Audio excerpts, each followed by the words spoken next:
Hello, everybody. Welcome back to Living Life Dial Style. I got a good one for you today. I borrowed that from somebody.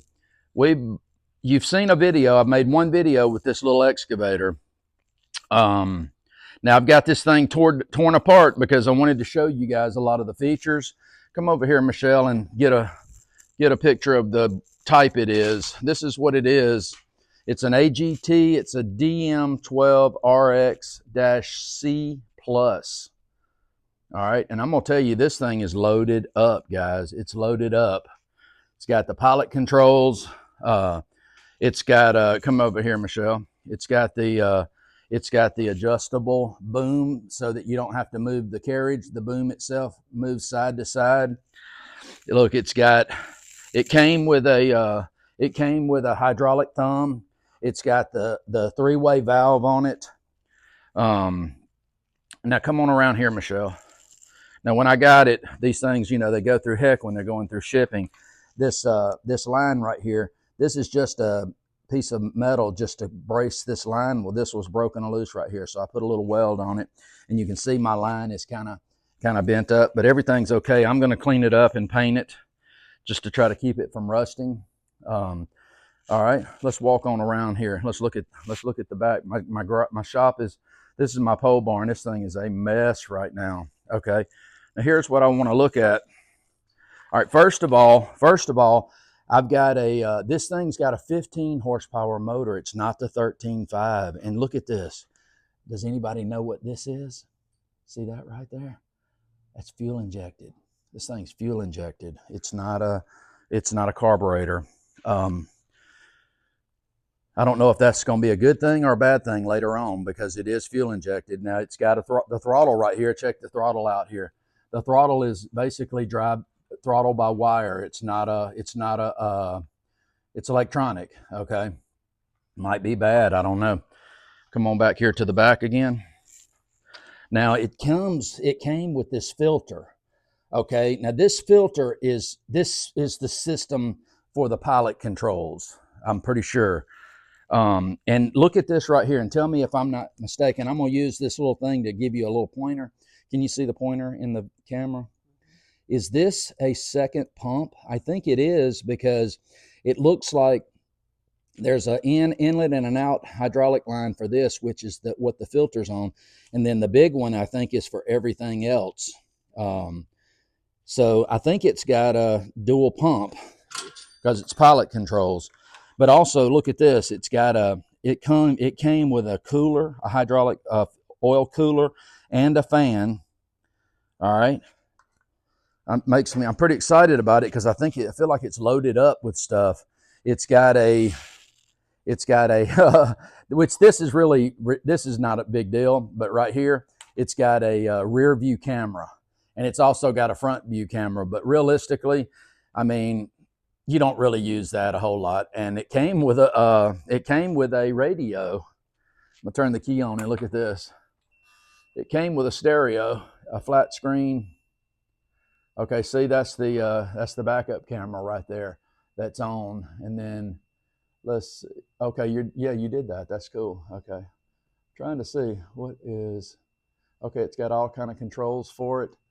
Trying to remember how to get it off of the camera. But anyway, not only does it have that, but check this out up here. See this right up here? This has got a fuel gauge, and I'm gonna tell you, this thing drinks up some gas. This thing runs out of gas quick. It's got a fuel gauge. It looks like a tachometer here. It's got a gauge for, I want to say, this is hydraulic pressure. But I'm going to show you something. If you go to this right here and hit this I, look, it shows you engine speed, RPM. It shows you engine voltage.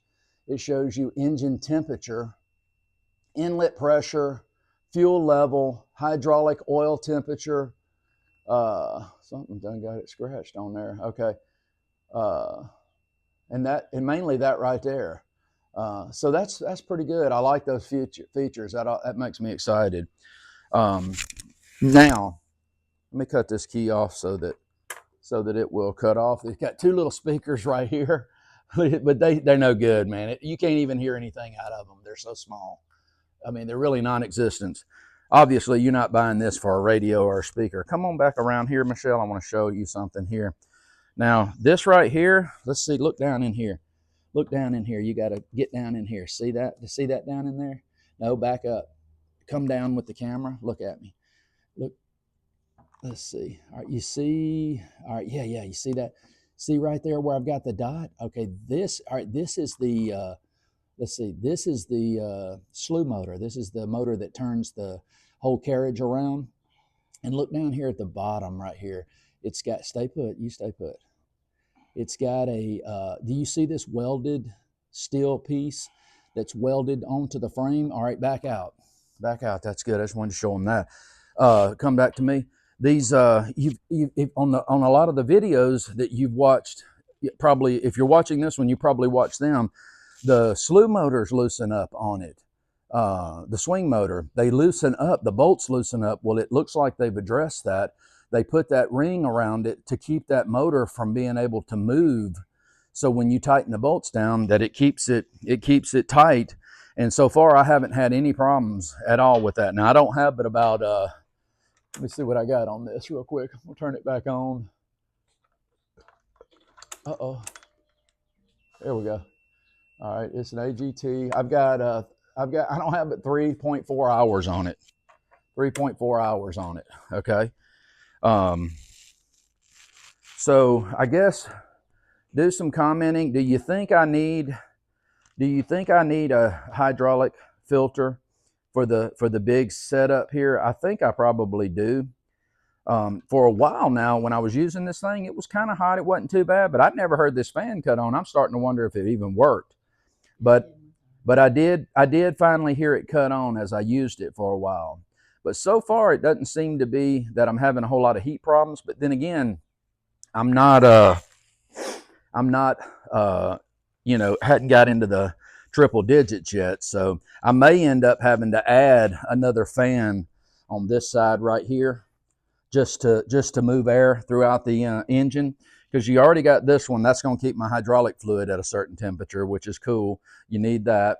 And then look at this. Let me show you this real quick. I have got all this taken apart because I wanted to show y'all. Lord, I didn't put that too tight. But here's how you get to the gas tank. Let me take these screws out. See if I can get this one on loose. I put it down kind of tight. I think a lot of people don't even put the screws in this because you're sitting on the seat. It's not that big of a deal. Hang on, I got a few bolts on this front side here. Let me get these off so I don't trip and throw them all over the place. All right.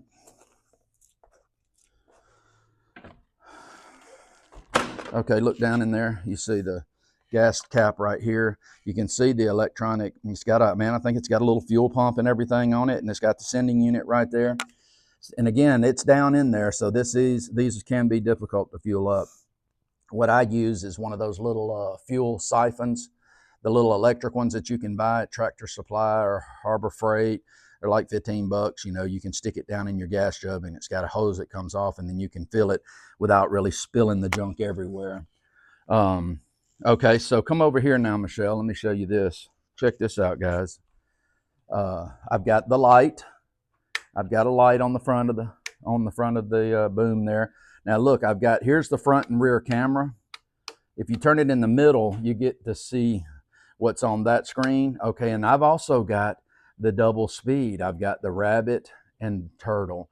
And let me tell you, the rabbit ain't beating the turtle by a whole lot, but it is better. It is a little faster. And then you've got your lockout here. Obviously, you know, you want to, if you have that, if you turn that lock, if you leave that lock on and you go to get up on this thing and you hit this thing, you're going to take a ride. So that's mostly everything that I wanted to show you. Got my fill thing for the hydraulics.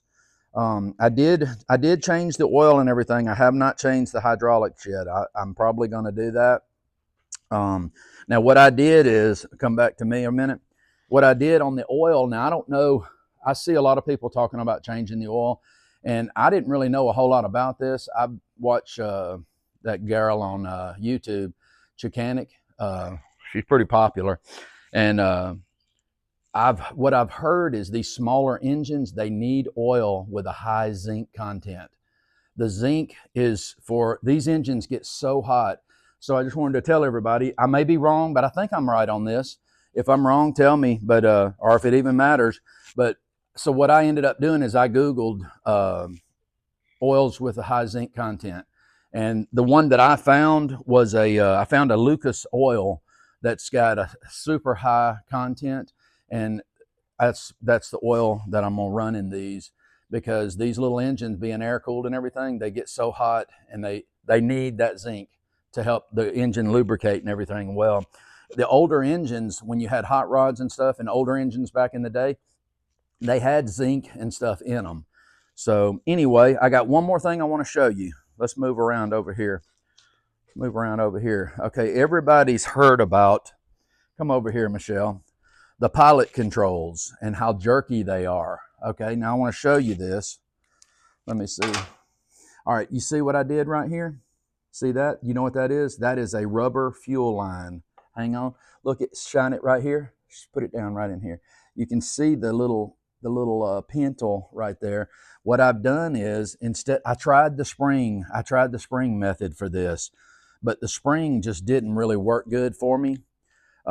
It was still super jerky, and I am such a freak on this thing. I'm not used to the controls yet, so I'm not good enough to use it without anything. But what I found is a piece of fuel line. I think this is 3/8 inch fuel line. Basically, I cut it to where it's pretty much right at the top of the thing, or a little above. And what this does, man, is instead of the spring method, because this is rubber, it's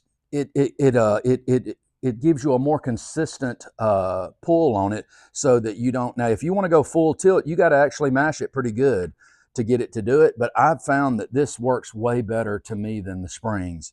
Maybe you want to give this a try. This is the hack for the pilot controls.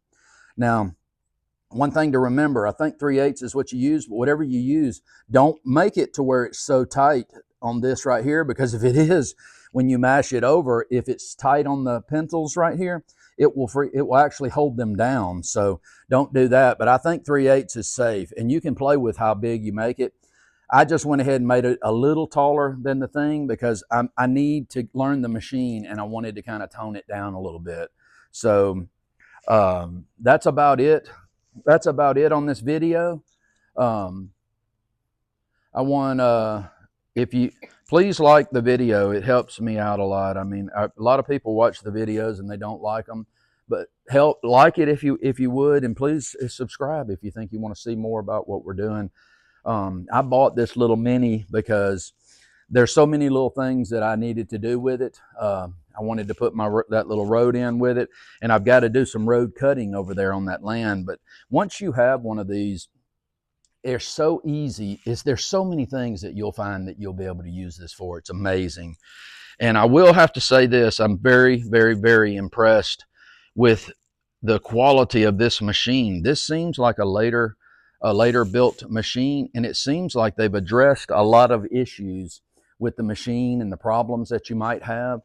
And this thing is loaded up with features. I cannot get over how much features it has.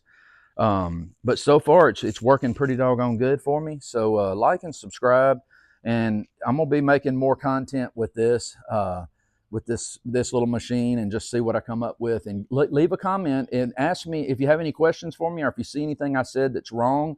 Help me figure all this out, you know what I'm saying, because I'm not super sure about everything. But one other thing I wanted to say before I go, if you get down for a second, bring the camera down. My knee is hurt. Have you ever heard of hurting your knee on a hammock?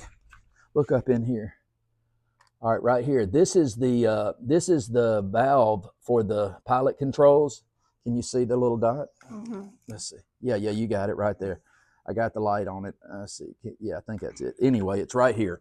And there's an adjustment here. I tried to adjust that to try to help with the jerkiness of the machine, but I think that this is what I need to adjust to tone down the hydraulics a little bit. I haven't done that, but if this will adjust the hydraulics and make them less jerky, tell me in the comments. And again, Got a filter here, I like that. But anyway, that's about it from Living Life Dial Style. Let me get up, I'm old. Thank you guys for watching. Share the video if you know somebody that might want to watch this. And again, fairly unique little mini excavator. I've watched a lot of videos and I haven't seen one with these numbers or with all these features. So thanks again, guys. Peace out. Have a great day.